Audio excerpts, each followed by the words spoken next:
শ্রমিককে 2 লক্ষ টাকা করে দিয়েছি 50 জন। আমি এখানে স্টেজের মধ্যে 3 জনের হাতে সেই 2 লক্ষ টাকার চেক তুলে দিয়েছি।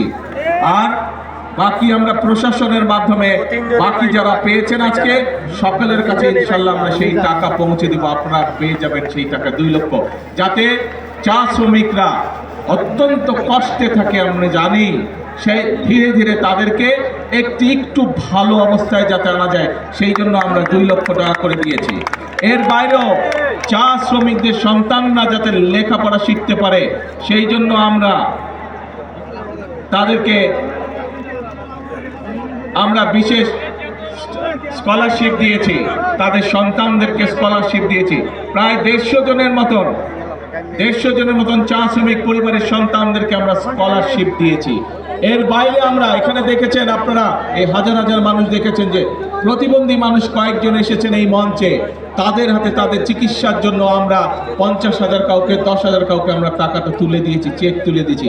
বাকিগুলো আমি কয়েকজনের হাতে দিয়েছি, বাকি টাকাগুলো প্রশাসনের পক্ষ থেকে তাদের ঘরে পৌঁছে দেওয়া হবে। প্রিয় ভাই বোনেরা, নিশ্চয়ই আপনাদের মনে আছে আমরা বলেছিলাম এই কাজগুলোর পাশাপাশিও আমরা এই দেশের কৃষকদের পাশেও দাঁড়াতে চাই, এবং এই যে বর্তমান বাজেট যেটা আমরা কয়েকদিন আগে বাজেট সংসদে উপস্থাপন করেছি, সেই বাজেটে আমরা অর্থ বরাদ্দ করেছি আগামী বছর, এই যে জুলাই মাস থেকে আগামী 1 বছর পর্যন্ত আমরা বাংলাদেশের 40 লক্ষ কৃষক ভাইয়ের হাতে আমরা কৃষক কার্ড তুলে দেব। ঠিক একইভাবে আগামী 1 বছরে 40 লক্ষ পরিবারের কাছে যেমন ফ্যামিলি কার্ড তুলে দেব, 40 লক্ষ কৃষকের কাছে আমরা কৃষক কার্ড তুলে দেব।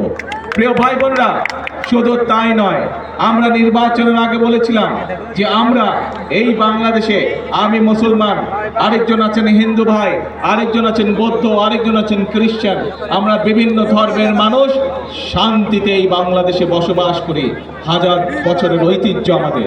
কিন্তু এই যে আমাদের ধর্মীয় শিক্ষক বা ধর্মীয় গুরু যারা মসজিদ মাদ্রাসাই হোক, গির্জাই হোক, মন্দির হোক, এখানে যারা আছেন ধর্মীয় ব্যক্তিত্ব বা ধর্মীয় গুরু, এই মানুষগুলো মানবতার জীবন যাপন করেন অনেকে। আমরা বলেছিলাম বিএনপি সরকার গঠনে সক্ষম হলে এই মানুষগুলোকে আমরা সরকারের পক্ষ থেকে সম্মানের ব্যবস্থা করব। প্রিয় ভাই বোনেরা, আপনারা দেখেছেন আমাদের সেই প্রতিশ্রুতি আমরা রক্ষা করেছি।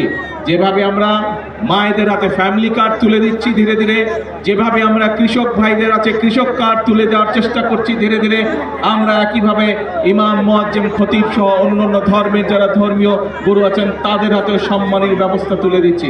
আপনারা আজকে আপনাদের স্বচক্ষে দেখলেন যে আমরা যারা মেধাবী স্টুডেন্ট, যারা কিন্তু অর্থনৈতিক কারণে ঠিকভাবে বই কিনতে পারে না, পড়ালেখা করতে পারে না, এরকম চা শ্রমিক পরিবারের যারা সন্তান, তাদের হাতেও আমরা তুলে দিয়েছি অর্থ সরকারের পক্ষ থেকে।